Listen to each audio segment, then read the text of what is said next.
युवकों को दीक्षा। केवल 10 ही वर्षों में योगी जी महाराज ने युवकों का एक सुंदर वृंद तैयार कर लिया था।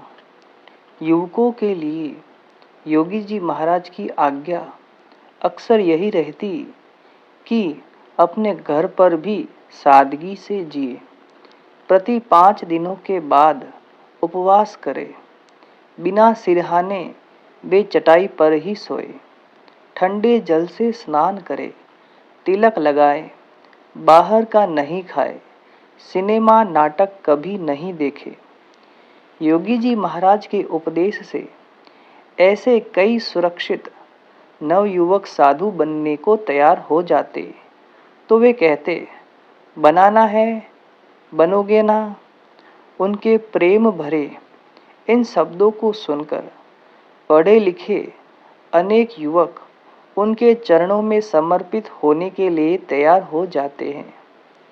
साधु होने की प्रबल इच्छा वाले एक युवक को योगी जी महाराज ने पत्र में लिखा था कि तुम्हें साधु बनाकर मैं तुमसे अपनी सेवा करवाना नहीं चाहता, मैं तो तुम्हें ब्रह्म विद्या सिखलाकर तुमसे एकांतिक धर्म सिद्ध करवाना चाहता हूँ, तुम्हारा आत्यंतिक कल्याण हो ऐसा करना चाहता हूँ।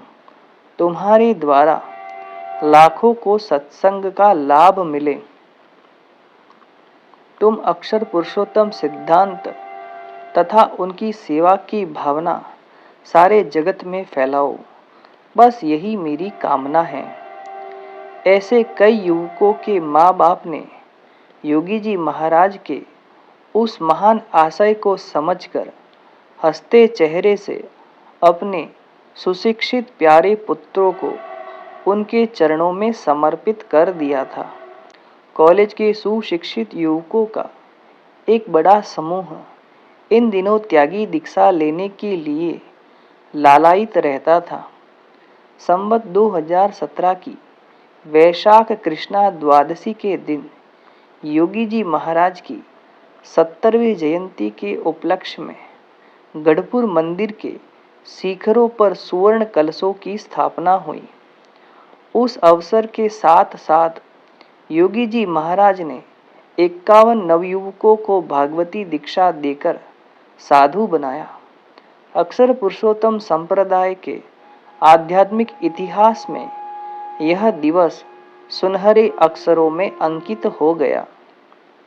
सुवर्ण कलशों की स्थापना और इतने शिक्षित युवकों को साधु दीक्षा देने का विक्रम वहां एक ही दिन में संपन्न हुआ था। ऐसा अवसर भगवान स्वामीनारायण के बाद पहले कभी नहीं हुआ था। इसका सारा यश योगी जी महाराज को ही समर्पित है। इसके बाद तो हर साल यह सिलसिला जारी ही रहा। देश के और अफ्रीका के नैरोबी, मोम्बासा तथा इंग्लैंड के लंदन आदि बड़े बड़े शहरों से आए कई पढ़े लिखे युवकों ने योगी जी महाराज से साधु दीक्षा ली। सत्संग के प्रचार में एक ज्वार सा आया। यह युवान संत मंडल देश विदेशों में घूम फिरकर संप्रदाय का प्रचार करने लगे। नव युवकों ने योगी जी महाराज के इस महान कार्य में अपने आप को समर्पित कर दिया। योगी जी महाराज का कार्य। अक्षर पुरुषोत्तम संप्रदाय के विस्तार हेतु योगी जी महाराज ने कमर कस ली थी। वे रात दिन का विचार किए बिना गांव-गांव घूमने लगे। वे जहां जाते वहां उनका अत्यंत सम्मान होता था। सत्संगी होने के लिए वर्तमान धारण विधि के लिए मुमुक्षुओं की लंबी कतारें लग जाती थी। उत्सवों और सत्संग समारोहों की परंपरा चल निकली थी। सत्संगियों का समुदाय भी काफी बढ़ता जा रहा था। योगी जी महाराज ने गांव-गांव में सत्संग मंडल स्थापित कर दिए थे। पूरा तंत्र सुव्यवस्थित रूप से चलता रहे, इसलिए वे बार बार पत्रों द्वारा मार्गदर्शन देते रहते थे। 2 बार तो अखिल भारतीय यात्रा ट्रेन का आयोजन करके संतों हरि भक्तों को पूरे देश की यात्रा करवाई। अथवा यों कहिए, योगी जी महाराज ने कई तीर्थ पावन किए, कई मुमुक्षुओं को सत्संग की ओर आकर्षित किया, हरि भक्तों को आज्ञा करके, सरकार को सिफारिशें करके छपिया स्वामी नारायण नाम का रेलवे स्टेशन शुरू करवाया। इसी कारण छपिया गांव में योगी जी महाराज का भव्य स्वागत सम्मान हुआ था। स्वामी जी की प्रतिभा से प्रभावित होकर सभी हरि भक्तों ने संवत 2012 की वैशाख कृष्णा द्वादशी के दिन योगी जी महाराज का 65वां जन्म जयंती महोत्सव बड़ी धूमधाम से सारंगपुर में मनाया। लगभग 1 लाख हरिभक्तों ने योगी जी महाराज के यशोगान गाए और उनका उपदेश सुनकर वे धन्य हुए। शास्त्री जी महाराज के संकल्प के अनुसार योगी जी महाराज ने संवत 2018 सन 1962 में बम्बई में अक्षरवन नाम से सुंदर मंदिर स्थापित किया। उसी साल वैशाख शुक्ला सप्तमी को अहमदाबाद शाहीबाग में 3 शिखर वाले भव्य मंदिर का निर्माण करके सुंदर मूर्तियों की प्रतिष्ठा भी की। महिलाओं गांव में उन्होंने अपने गुरुवर्य शास्त्री जी महाराज के जन्म स्थान पर सुंदर मंदिर बनवाकर मूर्ति प्रतिष्ठा की और गुरु शास्त्री जी महाराज की संगमरमर प्रतिमा भी वहां प्रतिष्ठित की। संवत 2021 में दिनांक 6/2/1965 शास्त्री जी महाराज को प्रकट हुए 100 वर्ष पूर्ण हो रहे थे। योगी जी महाराज की उम्र उस समय 74 वर्ष की थी। शरीर की अस्वस्थता के बावजूद वे गुरुजी के शताब्दी उत्सव के निमित्त सदी के मौसम में 38 दिनों तक 82 गांवों में विचरण करते रहे और लोगों ने सेवा के रूप में लाखों रुपये उत्सव के अवसर पर समर्पित किए। गुरु पर अपार प्रेम और श्रद्धा के कारण उनकी जन्म जयंती के निमित्त योगी जी महाराज ने शरीर की परवाह के बिना अत्यंत कष्ट उठाया और संवत 2021 की माघ शुक्ला वसंत पंचमी के दिन अटलादरा गांव में भव्य समारोह धूमधाम से संपन्न हुआ। इस भव्य उत्सव में आए करीब 1.5 लाख हरिभक्तों ने उनसे गुरु भक्ति की अपार महिमा सुनी। सद्विद्या की प्रवृत्ति हेतु विद्यानगर में छात्रालय एवं गोंडल में गुरुकुल की स्थापना की। गोंडल में प्राथमिक और माध्यमिक शालाएं भी शुरू करवाई। योगी जी महाराज की 76वीं जन्म जयंती निकट थी। देश विदेश के लाखों हरिभक्तों ने श्री जी महाराज के अखंड धारक इन महापुरुष की जन्म जयंती बड़े समारोह के साथ मनाने का निर्णय किया। उनके अलौकिक कार्यों का जिसमें दर्शन हो, ऐसा अमृत पर्व नाम का एक स्मारक ग्रंथ प्रकाशित करने का भी निश्चय किया। तदनुसार जन्म जयंती मनाई गई। उस अवसर पर योगी जी महाराज ने संस्था द्वारा अकाल पीड़ित जनता को अन्नदान देने के लिए सरकार को 25,000 रुपये समर्पित करवाए। गोंडल में मनाए गए इस उत्सव में उपस्थित 2 लाख हरिभक्तों ने उनके गुणगान गाए। दुनिया भर के हरिभक्त इस अवसर पर उपस्थित थे। अक्षर ब्रह्म गुणातीतानंद स्वामी के जन्म स्थान भादरा गांव, जिला जामनगर में हरिभक्तों ने स्वयं श्रम यज्ञ करके गुणातीत नगर स्टेशन बनवाया। संवत 2025 सन 1969 वैशाख शुक्ला षष्ठी के दिन गुणातीत नगर में उनके जन्म स्थान पर एक शिखर का सुंदर मंदिर बनवाकर उसमें धाम धामी और मुक्त की मूर्तियां प्रतिष्ठित की। योगी जी महाराज ने श्री जी महाराज ने पत्रों के रूप में परमहंसों से लिखे कुछ सैद्धांतिक वचनों के संकलन वेदरस पुस्तक का पुनः प्रकाशन करवाया। अपने गुरु शास्त्री जी महाराज और उनके गुरु भगत जी महाराज के जीवन चरित्र के ग्रंथ भी तैयार करवाए। गुरु जी की जन्म शताब्दी के निमित्त यज्ञ पुरुष स्मृति नामक ग्रंथ प्रकट करवाया। अक्षर ब्रह्म गुणातीतानंद स्वामी की प्रसादी रूप अचिंत्यानंद वर्णीकृत हरिलीला कल्पतरुः नामक महाग्रंथ छपवाकर प्रसिद्ध किया। श्री जी महाराज का जीवन दर्शन और वचनामृत उन्होंने हिंदी और अंग्रेजी में तैयार करवाए। गुणातीतानंद स्वामी का संपूर्ण जीवन वृत्तांत गुजराती में प्रसिद्ध किया। शास्त्री जी महाराज के द्वारा संस्थापित स्वामी नारायण प्रकाश सामयिक का खूब प्रचार किया।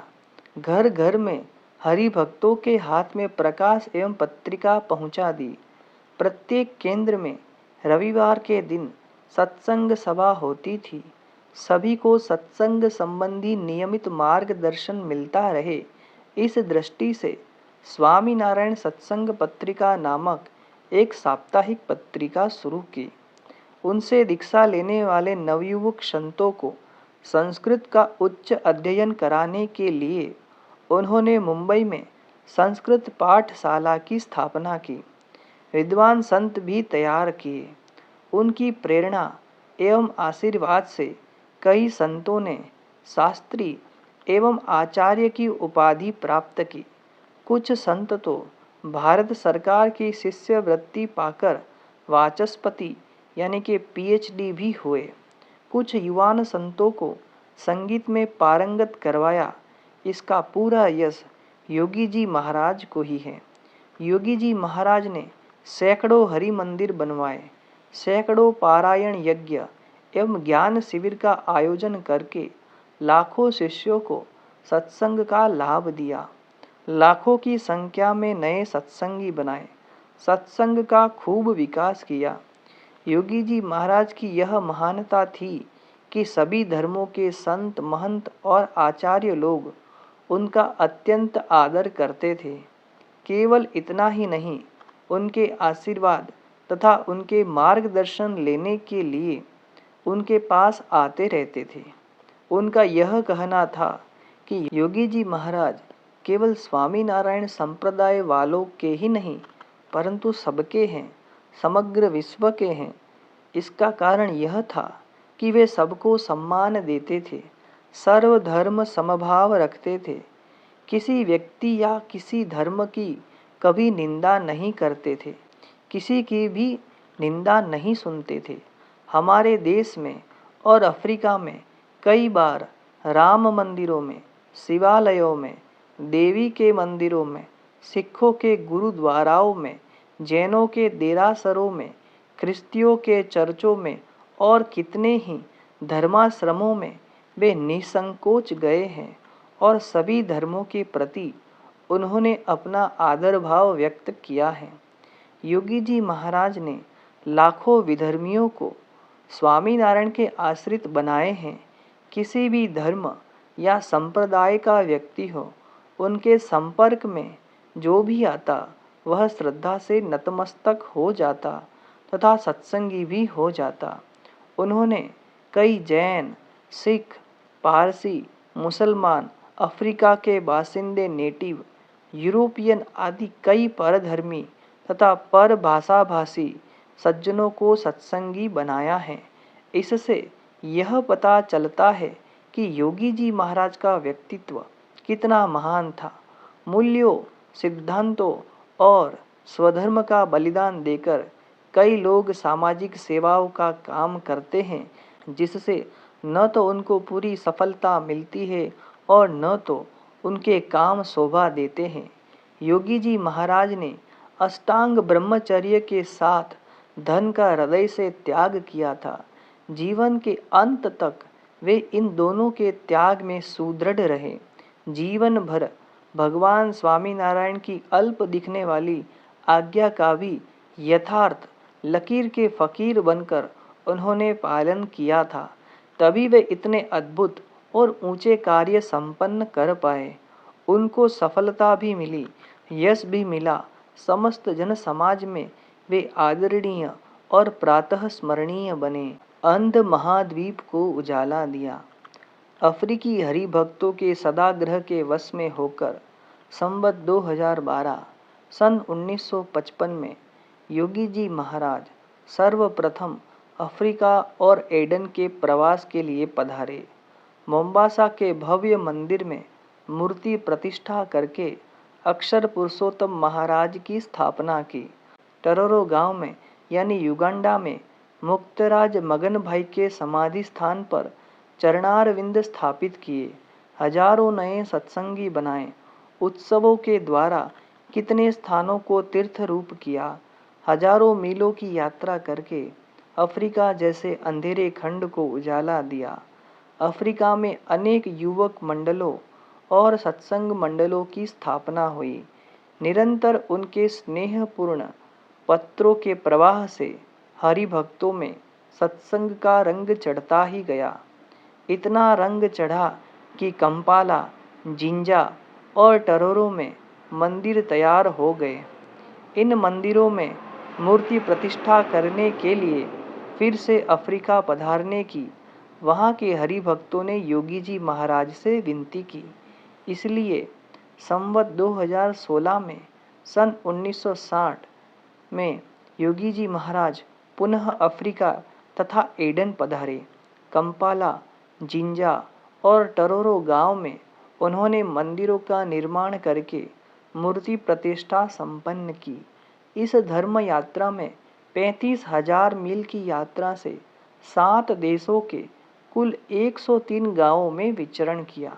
हजारों मुमुक्षुओं को सत्संग की ओर आकर्षित किया। अफ्रीका में उत्तरोत्तर सत्संग बढ़ने लगा।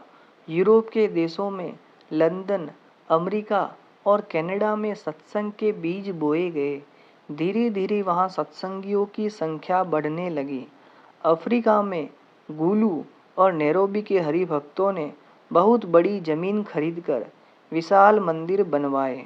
हरिभक्तों ने तीसरी बार प्रार्थनाएं शुरू की। भक्तवत्सल गुरु हरि ने नाजुक और नादुरुस्त तबीयत होते हुए भी उनकी प्रार्थना का स्वीकार किया और तीसरी बार अफ्रीका जाने का निर्णय किया। संवत 2026 में सन 1970 में योगी जी महाराज तीसरी बार विदेश यात्रा के लिए रवाना हुए। नैरोबी के राजमार्ग पर बने मंदिर में मूर्ति प्रतिष्ठा की। आखिरी यात्रा में वहाँ के हरिभक्तों को प्रसन्न किया। लंदन के हरिभक्तों ने स्वामी श्री प्रेरणा इजलिंगटन विस्तार में एक पुराना चर्च खरीदकर उसे भारतीय मंदिर का रूप दे दिया।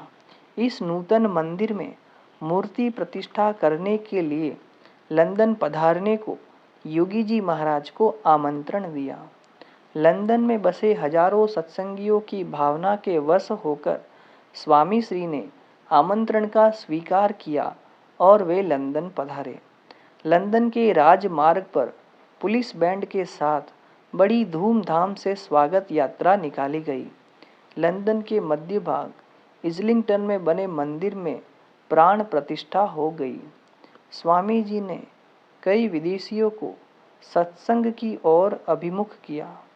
लंदन की थेम्स नदी में ठाकुर जी को स्नान कराकर मानो थेम्स को गंगा तुल्य पवित्र किया। लगातार 2 महीने लंदन में रहकर सत्संग के प्रचार करके वे भारत वापस लौटे।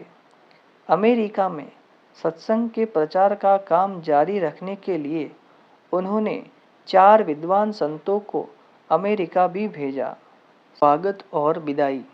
पूरे 5 महीने अफ्रीका और इंग्लैंड के हरिभक्तों को सुख संतोष देकर योगी जी महाराज भारत पधारे तो भारत के अंग्रेजी, हिंदी, मराठी, गुजराती आदि विविध भाषाओं के अखबारों में उनके कार्य की काफ़ी प्रशंसा की गई। जगह जगह पर उनके यशोगान गाए गए। एशिया के तत्कालीन सबसे बड़े सभागृह मुंबई के षण्मुखानंद हॉल में उनका प्रकट सम्मान किया गया उनको सम्मान पत्र अर्पित किया गया।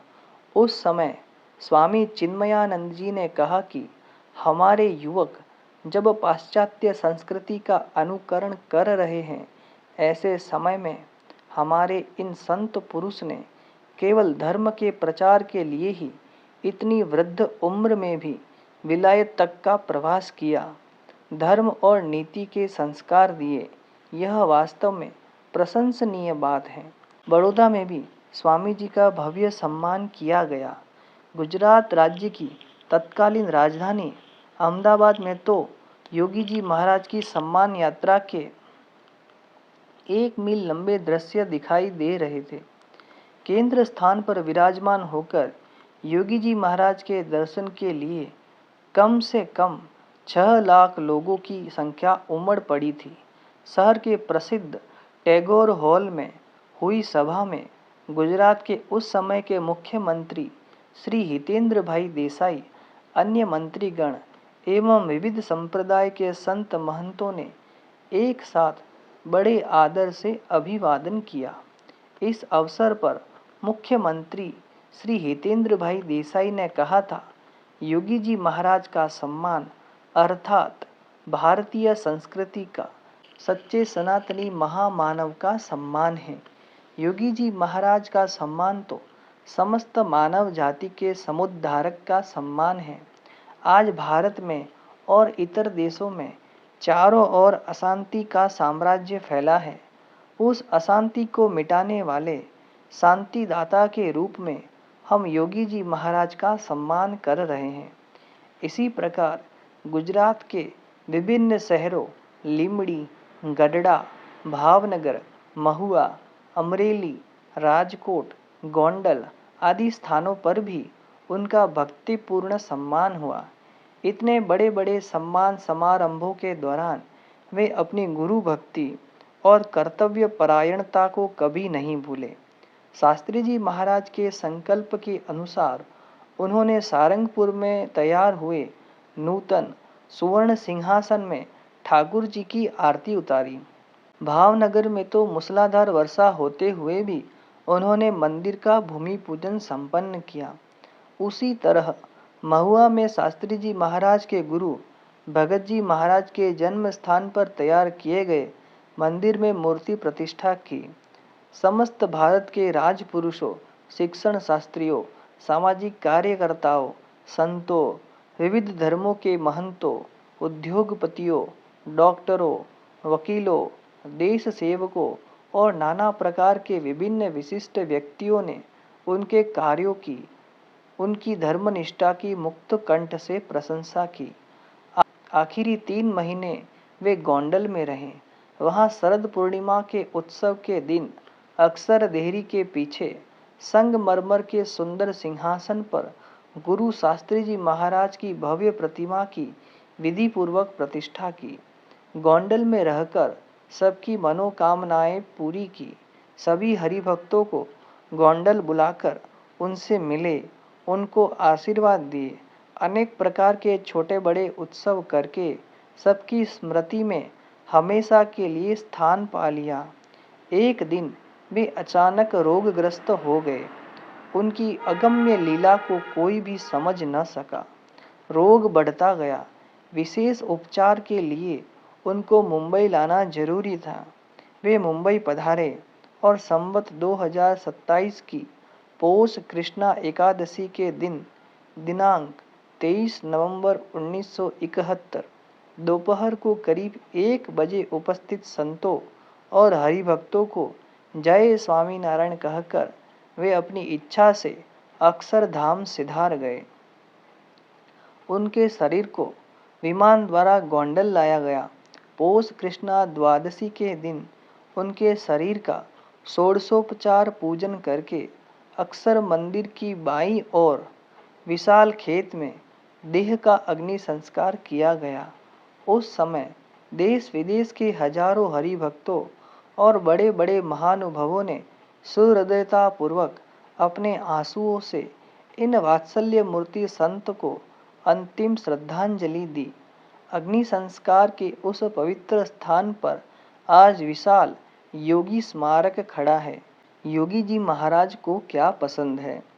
योगी जी महाराज स्वधाम पधारे तब तक वे मोटे खद्दर के कपड़े ही पहनते थे। सादगी और सेवा उनकी विशेष पसंद थी। वे हमेशा काष्ठ के पात्र में भोजन के सभी पदार्थों को मिलाकर उसमें थोड़ा सा पानी मिलाकर ही भोजन करते थे। जब मिठाई या अच्छे पदार्थ बने हो तब उपवास कर लेना उनकी पसंद का विशेष तप था। उनका चेहरा हमेशा खिला हुआ प्रसन्न ही रहता। वे हमेशा हंसते मुस्कुराते ही नजर आते थे।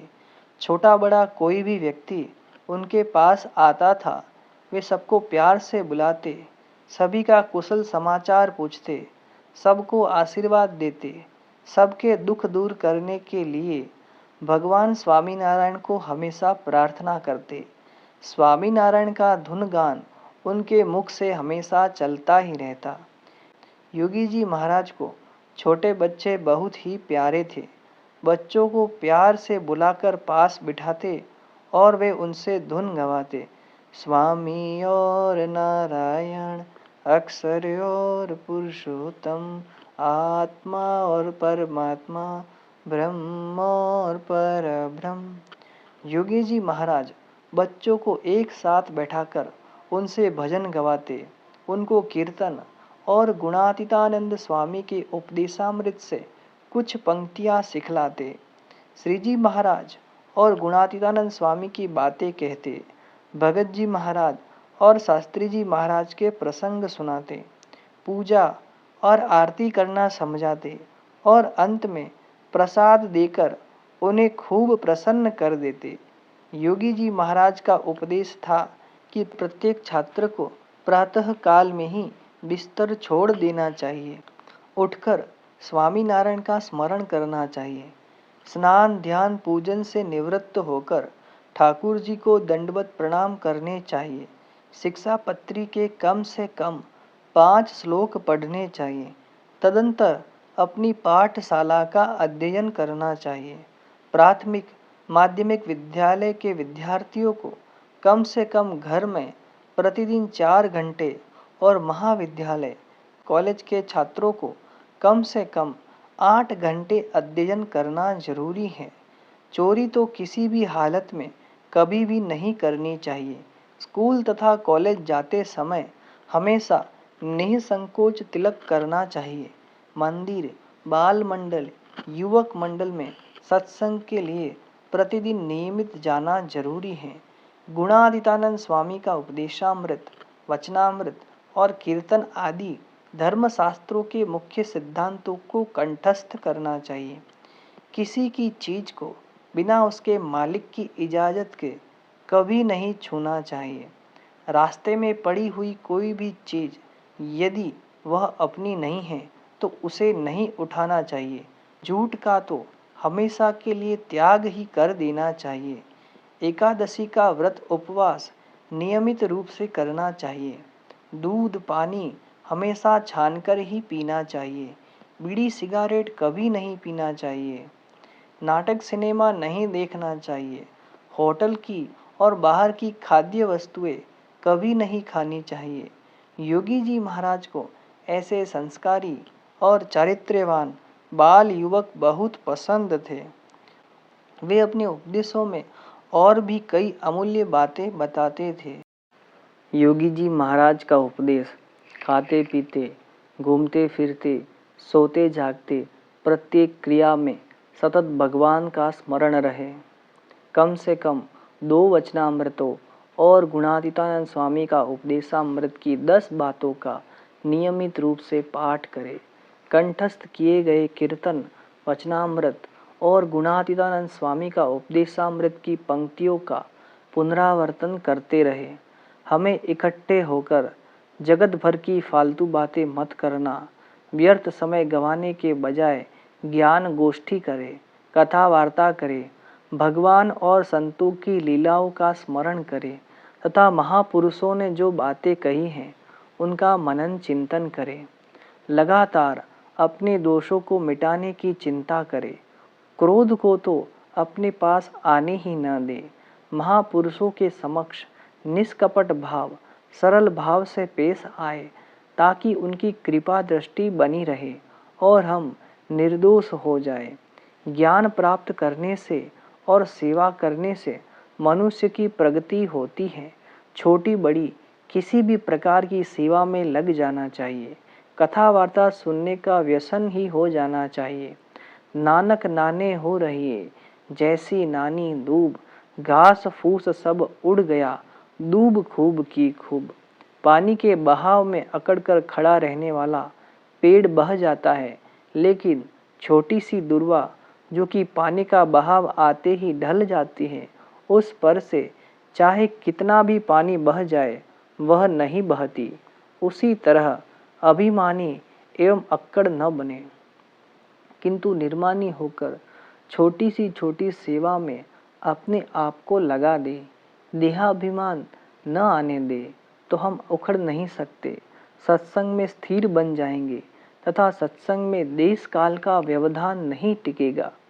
युवकों को आपस में संगठन, सुहृदयता और एकता रखना आवश्यक है। सत्संगी मात्र को दिव्य अलौकिक मानना, प्रत्येक हरिभक्त में दिव्य भाव रखना। हमें जो संत के द्वारा भगवान का प्रकट स्वरूप मिला है उसे निर्दोष समझना, भगवान और उनके भक्तों पर कभी दुर्भावना या अरुचि नहीं पैदा होने देना और किसी के अवगुण का चिंतन तथा कथन नहीं करना। किसी की दिल्लगी मत करे, न कभी उधम मचाए। हमें हमारा स्वभाव शांत रखना चाहिए। दूसरों की क्रियाओं में तथा स्वरूप में दोष न देखकर अपने दोषों की छानबीन करनी चाहिए। सहन करना, वचन और शरीर का कष्ट सहने के लिए तैयार रहना। जो भक्त कष्ट सहता है उस पर भगवान तथा संत दोनों प्रसन्न रहते हैं। जहाँ कहीं जैसा तैसा जो भी मिल जाए उससे काम चला लेना। किसी वस्तु का आग्रह करके कभी झगड़ा पैदा नहीं करना चाहिए। हमें आग जैसा होना चाहिए, पानी जैसा नहीं। आग में जो भी रंग डालो वह आग के रंग का ही हो जाता है। पानी में रंग डालने पर तुरंत पानी का रंग बदल जाता है। पानी दूसरे रंग से स्वयं रंग जाता है। हम अपने रंग से औरों को भले ही रंग डालें, परंतु हम दूसरे के रंगों से रंग न जाए, इसका ख्याल रखना। हम शहर में भले ही रहे, लेकिन हमारी नज़र संयम में रहनी चाहिए। शहर का कोई दोष हमें न लग जाए, इसका ख्याल रखना। शहर में कई प्रकार के भले बुरे प्रलोभन होते हैं, उनसे बचना चाहिए। हमेशा मंदिर में जाकर प्रार्थना, पूजा, आरती करनी चाहिए। भगवान और संतों को प्रसन्न रखने के लिए उन्हें प्रधानता दे, ताकि शहरी जीवन का कोई दोष हम में प्रवेश न कर सके। साधु बने, साधुता सीखे, स्वभाव सरल बनाए। साधुता का मतलब है क्षमाशीलता, सहनशीलता। स्वभाव ऐसा मधुर होना चाहिए जिससे लोगों पर अच्छा असर पड़े। दास का भी दास होकर रहना, यही सबसे ऊंचा पद है।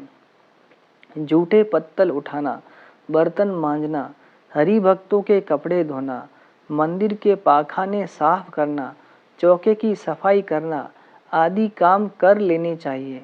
बड़े साहब बन जाने पर भी ऐसी सेवा हमेशा करते रहना चाहिए। यह मोक्ष की साधना है। यह जरूर सीखनी चाहिए। यह जरूर सीखनी करनी चाहिए।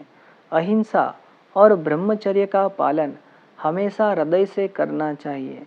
अपनी आत्मा के विषय में मैं गुणातीत हूँ, अक्षर हूँ, ब्रह्म हूँ, ऐसा समझना। धाम धामी और मुक्त, ये तीन शाश्वत है। श्री जी महाराज परब्रह्म पुरुषोत्तम हैं, सर्व अवतारों के अवतारी हैं, कर्ता, साकार, सर्वोपरि और प्रकट है। गुणातीतानंद स्वामी मूल अक्षर ब्रह्म है, महाराज के रहने का धाम है और प्रकट सत्पुरुष मोक्ष का द्वार है। इस बात पर पूरी श्रद्धा रखनी चाहिए, दृढ़ता रखनी चाहिए। श्री स्वामीनारायण भगवान की जय। पूज्य प्रमुख स्वामी महाराज संवत 2026 में यानी सन 1950 में अहमदाबाद में ब्रह्म स्वरूप शास्त्री जी महाराज ने अपने स्थान पर 28 वर्ष की उम्र के युवान संत स्वामी नारायण स्वरूप दास जी को अपना उपवस्त्र ओढ़ाकर बोचासनवासी श्री अक्षर पुरुषोत्तम स्वामी नारायण संस्था BAPS के अध्यक्ष पद पर नियुक्त किया और उनकी आज्ञा में रहने का हरि भक्तों को आदेश दिया। तभी से सब उनको प्रमुख स्वामी के नाम से पहचानने लगे। योगी जी महाराज ने इस घटना को अपने शब्दों में इस प्रकार दर्ज किया है। स्वामी जी ने नारायण स्वरूप दास जी के ऊपर कृपा दृष्टि की कि मुझे इनको ही संस्था के प्रमुख पद पर नियुक्त करना है। यह विधि अहमदाबाद में हुई। उस समय मैं पास में ही बैठा था। स्वामी जी ने मुझे आदेश दिया, तुम उनके सिर पर हाथ रखो जिससे तुम जैसे गुण इनमें आए। मैंने उनके सर पर हाथ रखा। तब स्वामी जी बोले कि आपने हाथ रखा तो मान लो मेरा भी हाथ आ गया। इस प्रकार प्रमुख पद दिया गया जिससे स्वामी जी बहुत प्रसन्न हुए। उस दिन से योगी जी महाराज के आदेश के अनुसार प्रमुख स्वामी महाराज हमारी संस्था एवं संप्रदाय की निरंतर सेवा करते रहे हैं। उनकी 48वीं जन्म जयंती मुंबई में हरिभक्तों ने बड़ी धूमधाम से मनाई। तब योगी जी महाराज ने कहा था, प्रमुख स्वामी की बाल्यावस्था में ही शास्त्री जी महाराज की उन पर कृपा दृष्टि पड़ गई थी। उनकी प्रमुख स्थान पर नियुक्ति की। सत्संग की कितनी श्रीवृद्धि हुई, कैसे साधुओं को दीक्षा दी। सबको प्रमुख स्वामी की आज्ञा का पालन करना चाहिए। प्रमुख स्वामी तो शास्त्री जी महाराज का प्रकट स्वरूप है।